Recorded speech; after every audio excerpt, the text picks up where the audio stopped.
8 से 10 बच्चे थे जो हम सरकारी जॉब की तैयारी कर रहे थे। एससी कास्ट के लोग थे, उनका उसमें चारा रखा रहता है। तो हमने एक पहल शुरू की कि क्यों ना हम एक पुस्तकालय बनाया जाए। तो एक पहल थी, उसमें हमने सबने श्रमदान दिया और आज वो एक लाइब्रेरी, बहुत अच्छी लाइब्रेरी बन के तैयार हो चुकी है। उससे एक बहुत बड़ी पहल शुरू हुई है। तो लोग वक्त जा रहे हैं, पढ़ रहे हैं और सबका सहयोग है उसमें, पूरे गांव बस्ती का सहयोग। जो गांव की जो जमीनें होंगी उनका मुआवजा 4 गुना होगा, आज तक नहीं हुआ। मैं तो चोर कंपनियां ही कहूंगा, एनपीसीएल जैसी चोर कंपनियां आ गई हैं। मिनिमम वो 1 लाख रुपए मीटर के मकान में रहते हैं और हम रहते हैं 3500 रुपए मीटर के। हमारे जब गाँव में एनपीसीएल आती है तो अपने साथ कम से कम 60-70 गुंडे लेके आती है, गाँव को धमका जाए। प्राधिकरण हमारे डेवलपमेंट के लिए रेस्पॉन्सिबल है। बेसिक स्वास्थ्य की जरूरत है हमारे लिए, यहाँ पे कुछ नहीं है। एजुकेशन के लिए हमारे यहाँ पे 2 स्कूल है, एक की बिल्डिंग टूटी हुई है, उसका निर्माण होना बाकी है। उस कंपटीशन में धकेला जा रहा है कि बच्चों को प्राइवेट स्कूल में पढ़ाइए। लोकल्स तो वे लोग हैं जो यहाँ पे आए 1947 से तो पहले ही है। अंग्रेजों के दौर में सारी चीजें हैं, कुछ चीजें ऐसी भी हैं हमारे यहाँ पे जो हिस्टोरिक है। तो बच्चों की स्टडी के अलावा हमारे पास बचा क्या। मैं ये कहूँगा कि स्वर्ण नगरी में शायद आपकी कोई प्रेस क्लब वगैरह है। मैं तो कहता हूँ कि जब भी कोई बड़ा इवेंट हो, एक बार आप एक इनविटेशन तो दे दो, एंट्री तो दे दो एक बार माइक की। मैं जो क्षेत्र के टॉप विधायक हैं, सांसद हैं, जो मतलब एक एडमिन बॉडी है, मैं तो उसी से सवाल करूंगा।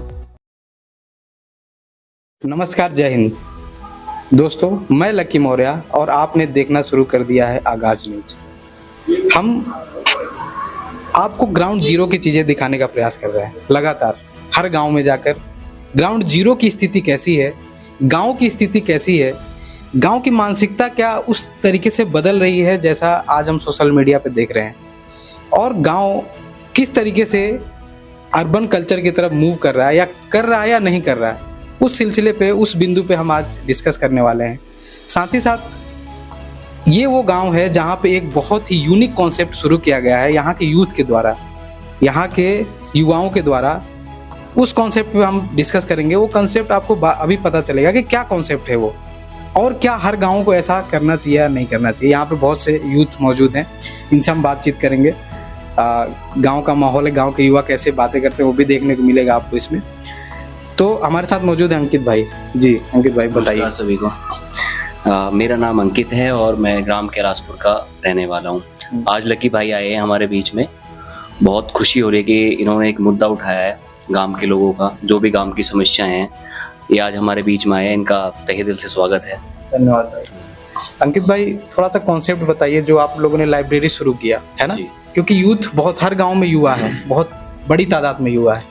तो वो युवा, आपके गांव के युवा के दिमाग में क्या आया कि आपने बारात घर न बनवा के आपने, और बहुत सी चीजें बेसिक जो लोग हर गांव में होती है ना, उसको हटा के आपने लाइब्रेरी का कॉन्सेप्ट आप लोगों के दिमाग में क्यों आया और कैसे आया?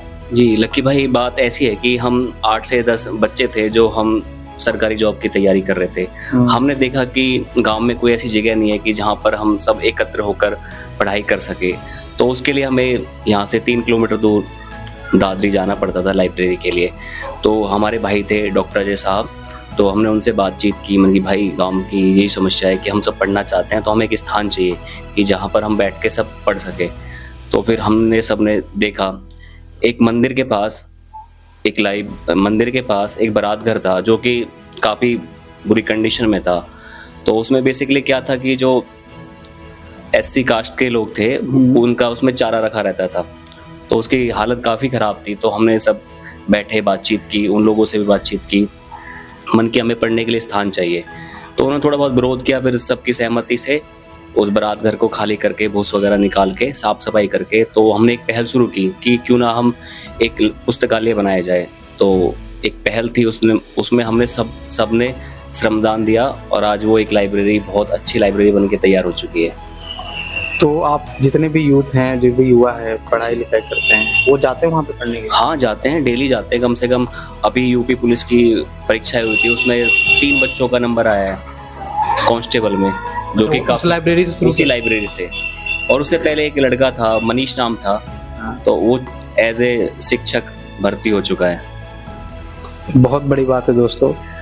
देखिए, गांव में अगर कहते हैं ना किसी समाज का विकास करना हो तो उस समाज को शिक्षित कर दो, एजुकेटेड कर दो। हम बहुत से मुद्दे लेकर आते हैं, नाली की समस्या, सड़क की समस्या, बहुत सी गवर्नमेंट पे हर दिन सवाल पूछते हैं हम, लेकिन लोग अपने स्तर पे क्या प्रयास कर रहे हैं ये ज़्यादा ज़रूरी है। इस चीज़ को हम दिखाना चाह रहे हैं और हम दिखा भी रहे हैं। अब सोचिए ये गांव वो है जहाँ पे लाइब्रेरी की किसी गवर्नमेंट के पास नहीं गए, खुद ही इन लोगों ने शुरुआत की, श्रमदान किया, कुछ चंदा कलेक्ट किया, सही था।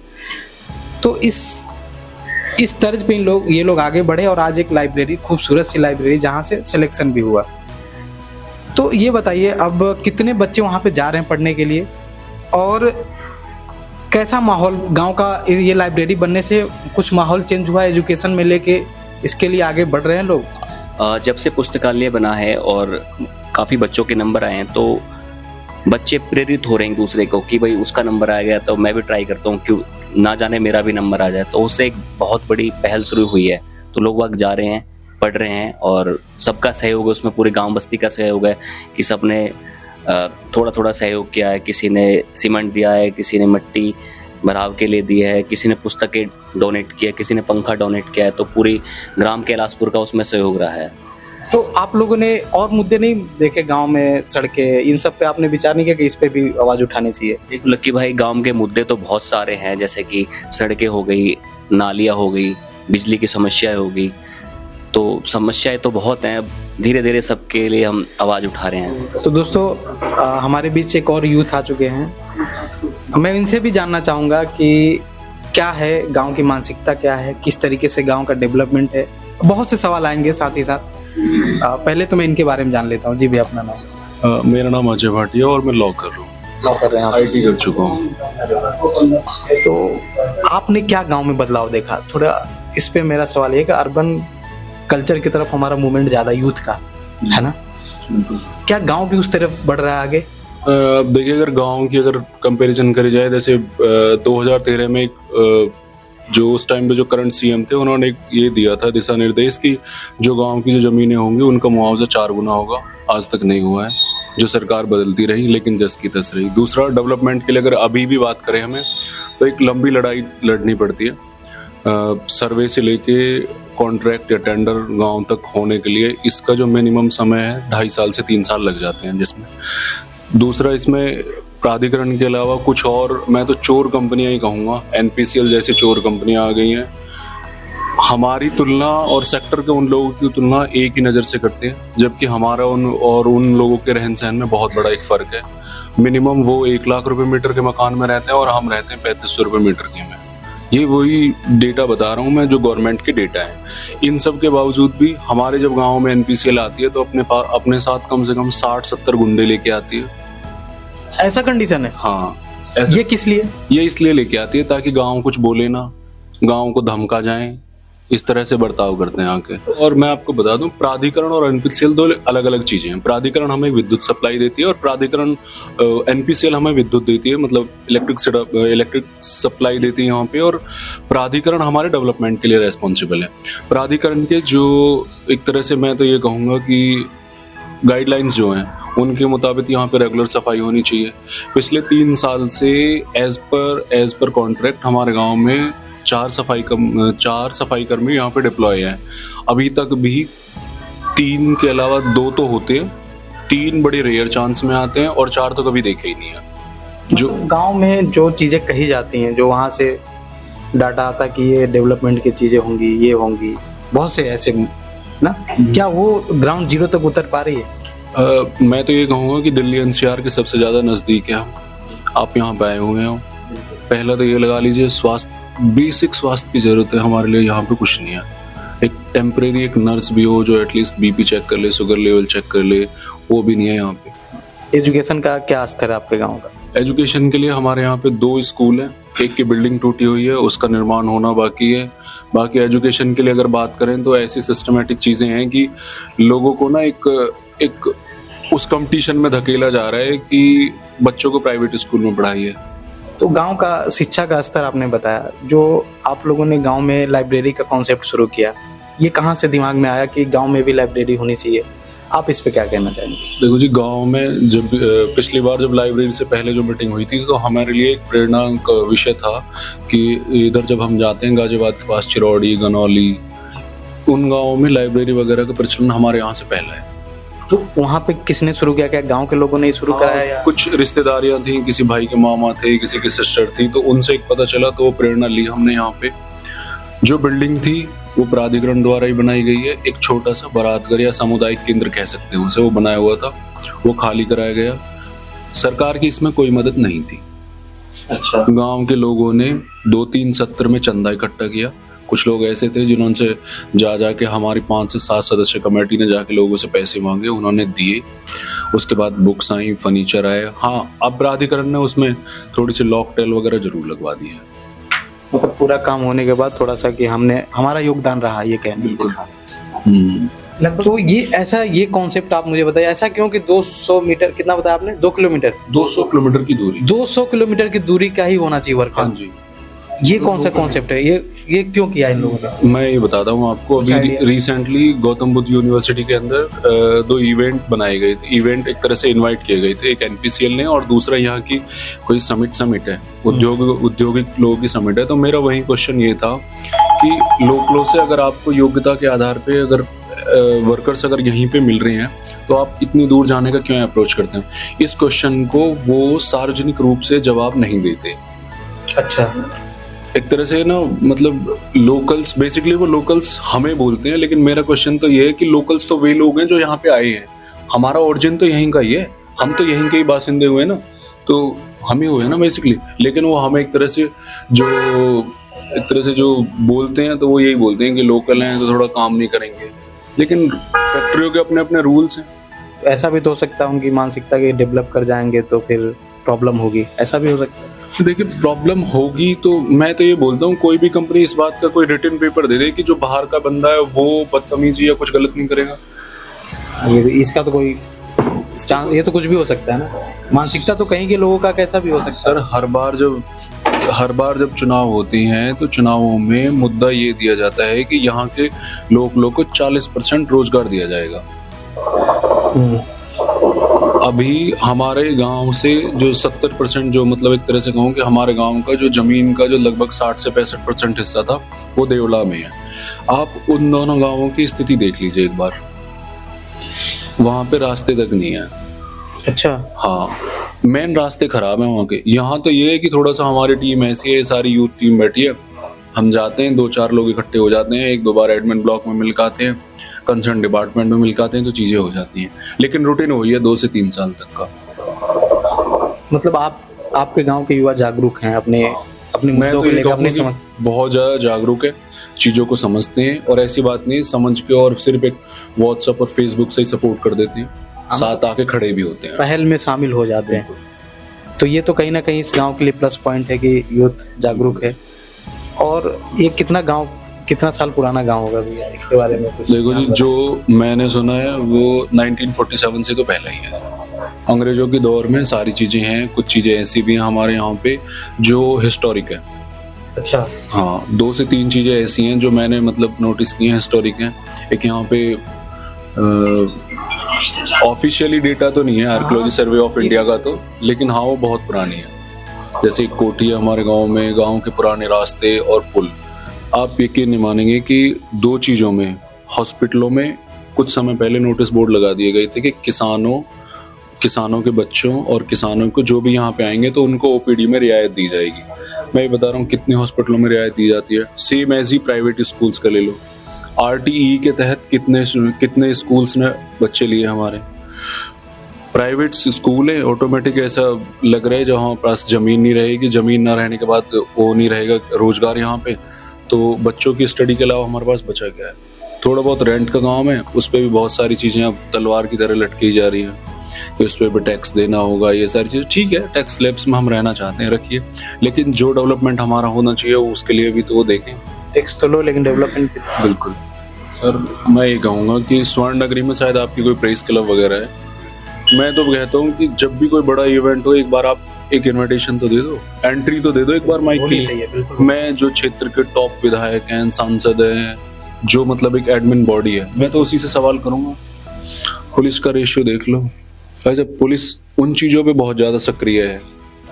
हमारे गांव में अभी भी अगर आप कहोगे तो जो एक पुलिस पेट्रोलिंग की टीम होती है, मैंने अभी तक भी मुझे तकरीबन as per my knowledge more than 3 या 5 ईयर्स हो गई। हाँ, अगर कोई विवाद है उसमें आ जाती है पुलिस, लेकिन एक पेट्रोलिंग का प्रॉपर शेड्यूल नहीं है।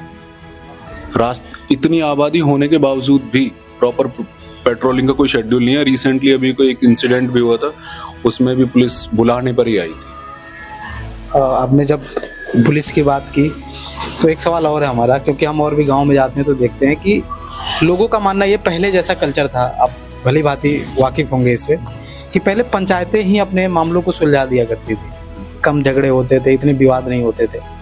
जब से पुलिस प्रशासन आया, हर गांव में थाने हुए, है ना, चौकियां हुई, तो हमारा आंकड़ा, मेरा खुद का है, कहीं का आंकड़ा मैं नहीं बता रहा हूँ, मुझे ऐसा लगता है कि जब बहुत से लोगों से हमने पूछा तो ऐसा लगता है कि जब से वो आई है, जैसे मान लीजिए थाना, यहाँ पे ये माना जाता है मेरे हिसाब से कि जहाँ पे थाने होते हैं ना, जहाँ पे पुलिस प्रशासन का ज़्यादा मतलब योगदान होता है, वहाँ पे करप्शन और ज़्यादा है। ऐसा सही है क्या? क्योंकि आप लॉ से रिलेटेड। बिल्कुल सही है सर। पंचायत तो रहेंगी कहाँ, पंचायत तो पहले ही डिस्टर्ब कर दी इन्होंने। 2013-14 के बाद हमारे यहाँ पंचायत चुनाव नहीं हुए। एक तरफ पता नहीं क्या, अभी फिलहाल हाई कोर्ट में भी रनिंग में हो। मेरा तो मानना है, मुझे तो यही समझ में नहीं आता कि चलो ठीक है, अगर ग्राम पंचायतें डिस्टर्ब कर दी गई हैं तो कुछ तो दें हमें, यहाँ पे नगर निगम दें, कुछ तो दें, वो भी नहीं है। और इन सब चीज़ों के अलावा पुलिस की बात कर रहे हैं सर, मैं तो ये बताऊंगा कि जिन्हें थोड़ी बहुत भी नॉलेज नहीं है, भाई साहब, ये यूपी पुलिस धक्के मार के बाहर भगा दी थी चौकी से अंदर। मेरा तो सवाल कई बार ये बनता है कि जैसे पुलिस वाला यहाँ ड्यूटी करने नहीं, उसने प्लॉट खरीद लिया है। चौकी उनका एक मतलब एक तरह से पीढ़ी दर पीढ़ी एक हिस्सा है, उनका जो बर्ताव है और जिनसे उनकी सेटिंग है, भाई साहब, उनके लिए तो एक फोन पे सेवा अलर्ट है। इनसे बेनिफिट है गाँव में, पुलिस प्रशासन से बेनिफिट मिलता है? बेनिफिट तो नहीं मिलता, बाकी पुलिस की जो हरकतें हैं वो एक तरह से लोगों को पीड़ित ही करती हैं सर। दो पक्षों में विवाद है, एक मजबूत है, एक कमजोर है, तो ऑब्वियस सी बात है कमजोर पिट जाता है, कमजोर को वहां जाते हैं। आप एक छोटा सा मामला ले लो ना, धारा 151 का ही, उसी में ले लो। अभी रिसेंटली हम कहीं बैठे हुए थे तो ऐसे पब्लिक को उठा के भगा रहे थे जैसे गाय भैंसों को भगा देते हैं। मैंने पूछा था, मैंने कहा जी यहाँ पे 166 इम्पोज है, अब 144 उसमें बदल गया ना, तो IPC 144 उसमें हो गई है, BNS 166 में। तो मैंने उससे पूछा था, मैंने कहा जी यहाँ पे 144 इम्पोज है क्या? तो मेरे मुंह ओर को देख के और फिर वहाँ से चले गए। फिर मैंने उनके जो उस क्षेत्र के संबंधित इंस्पेक्टर थे उनसे पूछा, मैंने कहा जी इस नंबर की PCR है और लोगों को भगा रही है। तो उन्होंने कहा कि मेरी जो भी यहाँ पे बात करवा दी। ये अभी रिसेंट की बात है, मतलब आपके साथ घटित हुई है? हाँ, ये घटित हुई है। तो कहीं ना कहीं हर गांव की कंडीशन ऐसी है, जैसे कि लॉ एंड ऑर्डर की बात की जाती है कि बहुत ही स्ट्रांग है। हमारा मानना है, हमारी टीम का मानना है, जैसा कि भैया ने बताया, और भी जगहों पर हम जाते हैं तो ये चीज़ें देखने को मिलती है कि कहीं ना कहीं लॉ एंड ऑर्डर जिस मजबूती की बात की जाती है उसमें गांव में उसकी ज़रूरत नहीं है।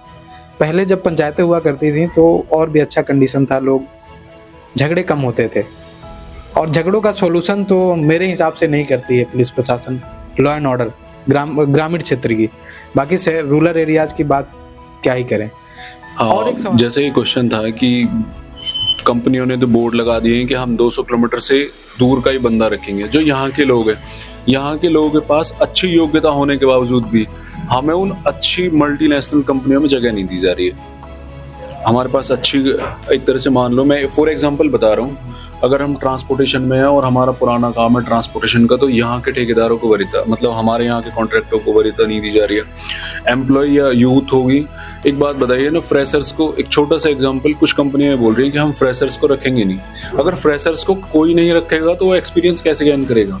सेम इन्हीं का ले लो कि अगर आपने लोकलों से काम करवाया नहीं है तो आप कैसे हम पे क्वेश्चन उठा सकते हैं कि हमने यूनियनबाजी की है? कंपनियां ऐसी भी हैं जो मेरे हिसाब से 40 से 50 साल हो गए जो इसी क्षेत्र में काम कर रही हैं और बढ़िया काम चल रहे हो, लेकिन सिर्फ एक ये है कि एक पता नहीं क्या रणनीति है सरकार की कि हमको एक तरह से मैं तो कहूँगा कि हमको ना एक मुख्य विकास धारा से एक अलग रखने की प्रक्रिया है ये। तो फिर कर क्या रहे हैं यूथ? वो क्या व्यवसाय का क्या साधन है? व्यवसाय का सर ये है कि कुछ लोग ज़्यादातर तो दिल्ली चले जाते हैं ड्यूटी करने के लिए, नियर बाई हैं। दूसरा, कुछ लोगों के पारंपरिक काम है, जैसे एक दो दुकान थी, अपनी दुकान उन्होंने पे कर ली, जनरल स्टोर कर लिया, ये सारी चीज़ें। किसानी भी करते हैं आगे?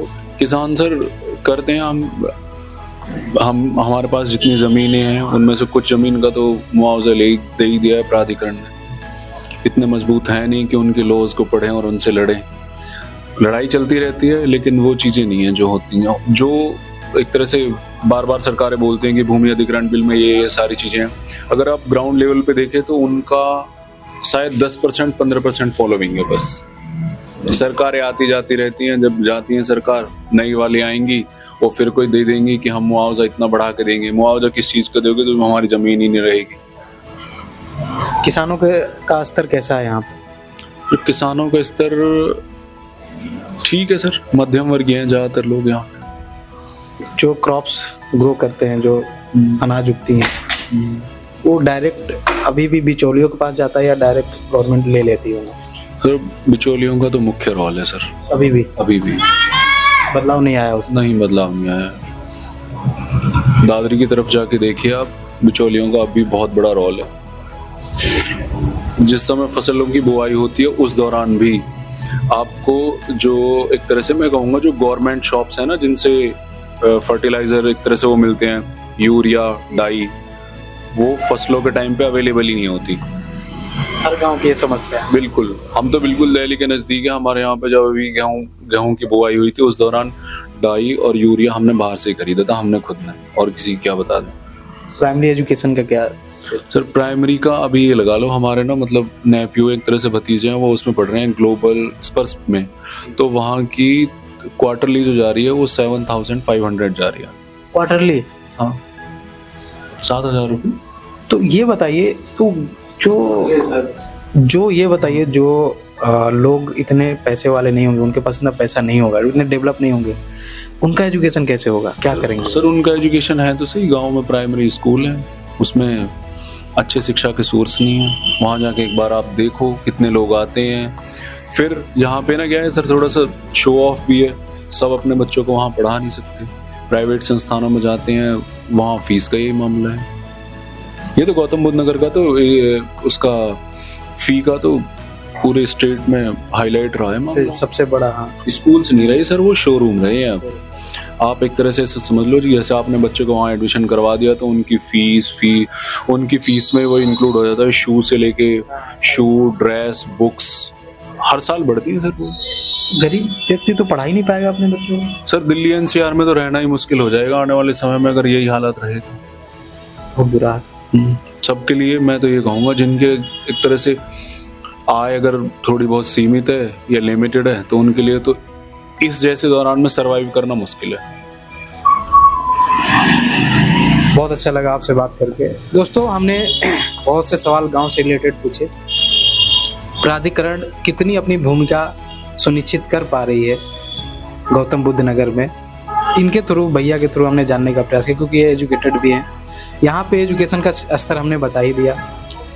बहुत से ऐसे सवाल पूछे जिनका इन्होंने बहुत अच्छे से जवाब दिया, और गांव की स्थिति हर जगह पे ग्राउंड जीरो पे हमारे हिसाब से वैसी ही है, थोड़ा ऊंचा थोड़ा नीचा। एक बात कहें तो ये है कि गांव अभी भी उस लेवल पे डेवलप नहीं है जितना हम देखते हैं सोशल मीडिया में, जितना हम मेन स्ट्रीम मीडिया हमें बताती है। सच में उतना डेवलपमेंट नहीं है। आपका क्या मानना है इस पे? क्योंकि आप भी हमारे वीडियो को देख रहे हैं, हर जगह हम दिखाने का प्रयास कर रहे हैं, ग्राउंड जीरो की चीज़ों को दिखाने का प्रयास कर रहे हैं। हम हर एक उस बंदे तक जाना चाहते हैं जो खुद की आवाज़ बनना चाहता है, जनता की आवाज़ बनना चाहता है, लोगों की आवाज़ बनना चाहता है। हर एक उस बंदे तक, उस व्यक्ति तक हम पहुंचने का प्रयास कर रहे हैं। इसी दौरान हम कैलाशपुरी गांव में आए और यहाँ के यूथ ने बताया कि हमारे गांव का स्थिति कैसा है, कैसा डेवलपमेंट है, एजुकेशन का स्तर कैसा है। आपके राय में क्या सच में उतना डेवलपमेंट है जितना बताया जाता है? आपके राय में प्राधिकरण, जहाँ जहाँ भी प्राधिकरण के अधीन हैं, जो भी गांव शहर, आपके नज़र में वो ज़्यादा बेहतर है या ग्राम पंचायतें ज़्यादा बेहतर है? आप इस पर क्या सोचते हो? कमेंट सेक्शन में अपनी राय साझा करें। और क्या आप चाहते हो कि हर गांव में ऐसी लाइब्रेरी हो, हर एक युवा अपने गांव के लिए एजुकेशन को लेकर ऐसे ही मूव ऑन करे और एजुकेशन को लेकर सोचे? क्योंकि एजुकेशन एक ऐसी चीज़ है जिसके बदौलत ही किसी समाज का विकास हो सकता है। आपका इस पे क्या कहना है, आपका इस पे क्या मानना है, कमेंट सेक्शन में अपनी राय साझा करें। अगर ये वीडियो आपको अच्छी लगी हो, आपको लगा हो कि हाँ हर गांव में ऐसी सुविधाएं होनी चाहिए, हर गांव के युवा ऐसे जागरूक होने चाहिए, तो वीडियो को ज़्यादा से ज़्यादा युवाओं तक पहुंचाएं, ताकि वो भी अपने गांव में एजुकेशन को लेके, या भैया ने जैसे ये हैं ऐसे सवाल पूछ सकें, जैसा ये सवाल पूछते हैं ऐसा सवाल हर एक उस रिस्पॉन्सिबल व्यक्ति से पूछ सकें। यही लोकतंत्र की खूबसूरती है। आप इस पे क्या कहते हैं, कमेंट सेक्शन में अपनी राय साझा करें। जय हिंद, नमस्कार।